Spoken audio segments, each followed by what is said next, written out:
Hello. I am thrilled to introduce the next presentation. The issues you have been discussing speak to an experience of the city that I have personally felt for years. I have watched the overwhelming changes to our skyline and public realm with astonishment and at times concern. It is incredibly meaningful to see this issue blossom into a campaign for change that begins today. For nearly 50 years, Greenacre Park has offered a tranquil, leafy respite to hundreds of visitors a day in one of the densest neighborhoods in Manhattan. Greenacre Park is 6,360 64-foot Vest Pocket Park, creating from joining three lots once occupied by a store, a garage, and part of a synagogue. Today, an average of 500 people visit the park daily. Last year, the National Park Service placed the park on the National Register of Historic Places. The park was a gift from my grandmother to the people of New York and has been conserved and maintained by our foundation ever since at no charge to the city. My mother, Abby O'Neill, during her leadership of the foundation and in consultation with Holly White, constantly tracked the development around the park and in fact purchased air rights immediately adjacent to the park to protect it from shadows. At the Greenacre Foundation, we do not normally think of ourselves as advocates. We are stewards, both of the park that bears our name and the incredible organizations we are proud to support. But as details of the East Midtown rezoning began to emerge a few years ago, we were compelled to speak up about the growing impact of shadows on our city's cherished and essential public realm. As a result of the zoning changes enacted by the city in 2017, Greenacre Park is now in jeopardy of losing virtually all of its afternoon sunlight during peak summer days. To make our case, we created a campaign called Fight for Light to protect the park. During the campaign, we heard from many other park advocates and gardeners of the challenges they face from surrounding developments that cast major shadows on their parks. Despite our best efforts, the adverse effects on Greenacre Park received little attention from city planners who implemented the rezoning. As outraged as we were, we knew our experience was not unique. And we knew a campaign for the public realm needed to be about more than just Greenacre Park. It needed to be citywide and conducted by groups with a proven success of effective advocacy. Immediately, we turned to MAS and New Yorkers for Parks to carry on the Fight for Light campaign. We are delighted to have them leading this campaign into its next phase.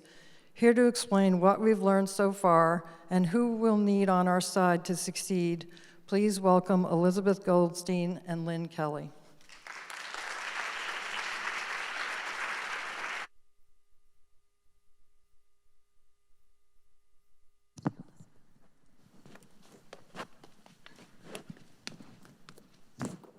I've got the remarks, so I had to come first. Thank you, Gail, for that introduction and your extremely generous support for this work. Greenacre Foundation has emerged as an unexpected advocate, to your point, in its own right over the course of this campaign, and we are honored to count you amongst our allies in this effort. Today's discussion reminds us of the myriad ways that sunlight shapes our experience of the city. This is the very observation that inspired our campaign and our partnership and the Bright Ideas report, which you'll have an opportunity to view during the reception. We hope that it will open a public conversation about the role of light in our planning process. In the report, we make the case for why light matters in urban environments.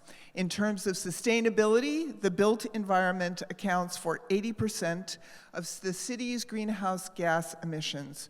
Our best bet for reducing our consumption of fossil fuels, solar technology, and carbon-storing vegetation, chief among them, are directly reliant on our ability to capture sunlight. We've made the case before, we're going to make it again, that our city depends on a healthy, vibrant public realm. And it depends on its economic growth as well. We thrive when we strike the right balance between open space and the built environment. For example, you may recognize the image on the cover of your program today. It's Hudson River Park. But I want to see a raise of hands in the room of, do you remember what Hudson River Park used to look like? Yes, I do too. A once derelict and underutilized waterfront was filled with parking lots and rotting piers, but now is a much beloved recreational paradise. In fact, Hudson River Park is now considered the longest riverfront park in the United States.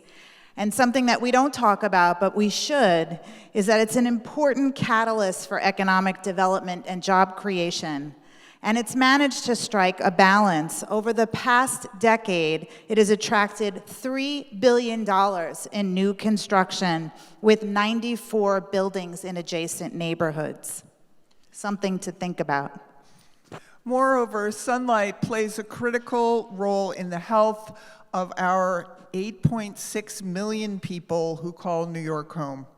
From metabolic function to sleep-wake cycles to mood disorders, light has far-reaching effects on our bodies and our minds. And the warmth of the sun in winter is a major factor in outdoor recreation and all of the health benefits that go along with it. Our physical, mental, and social well-being is affected by our access to sunlight. And while New York City is known for its iconic skyline, I think it's really worth repeating again the rich ecosystem that we have. There are 1,900 parks here, 10,000 acres of natural areas, 2 million trees, and 14 miles of public beach. Our natural environment helps filter the air, regulate temperatures, reduce noise, absorb stormwater, and even treat sewage. Believe it or not, our 520 miles of coastline are also home to more than 7,000 plants and animals. This is New York, and we have 7,000 plants and animals. And the 68 million tourists are not the only visitors that pass through our glorious city every year. More than 350 species of birds fly through our skies as they migrate annually through town. This vast, silent population of visitors to New York relies on the sun for its very survival. The Bright Ideas report does not claim to have all the answers. This issue is complex, as you've heard today, and so is the city planning process, as anyone who has tried to build, renovate, or landscape a single inch of New York can surely tell you. But we do believe that there are things we can do and commit to do right now that will safeguard light and air. We can conduct a baseline assessment to refine our policies and set goals for access to sunlight. And we can identify populations that are especially vulnerable or historically underrepresented to address their needs first whenever possible. And we can, and we must, designate a city-level advocate to oversee this effort. This position, which we are calling the Director of the Public Realm, needs to be equipped with the staff and resources to monitor, plan, and invest in the health of New York's open spaces. To be clear, these are initial goals, what we feel is practicable and reasonable to do immediately. We also recommend developing a full set of proposals for what policy changes are appropriate for New York City's growth needs, with a goal of striking the right balance between green space and the built environment. That will take time and special attention to our unique planning context, and we will embark on that effort next. The values we are talking about are not new. They are as old as city building itself. This all might seem in some ways esoteric, but the truth is that we all know the value of natural light to ourselves. We seek it out in our homes we live in and the places where we gather. We deserve a public policy that reflects that value and safeguards light for all New Yorkers. And this is a shared value that unites us across cultures, organizations, industries, and neighborhoods. But I want to be very clear. This campaign, this fight for light, is not anti-development. It is not an us versus them. The ability for New York City to densify and grow is critical to our economy, our prosperity, and our health. The growth of our great city, let's face it, it's complicated. And we're not saying that light is more important than the myriad of other factors involved in new projects that the developers in the city have to consider. What we are saying is that we're merely advocating for its place alongside the many other priorities. Our success will depend on building a broad coalition of partners from the neighborhood level up, a coalition that includes the people who shape our built environment in both the public and private sectors.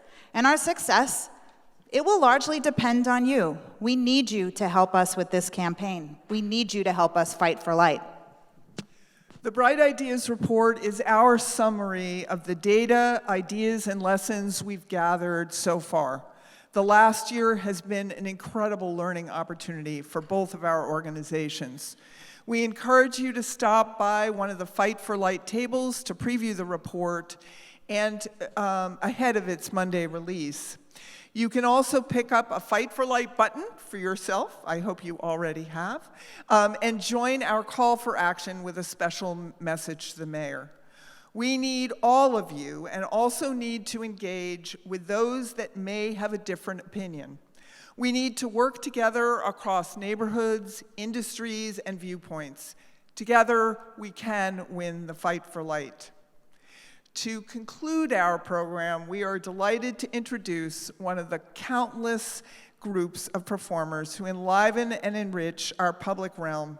Please join me in welcoming musicians from accordions around the world who will join us from their usual post in Bryant Park to lead us into our evening reception. Thank you all for joining us today. Thank you, thank you, thank you. Come fight for light. Are we ready? We're ready. Yeah.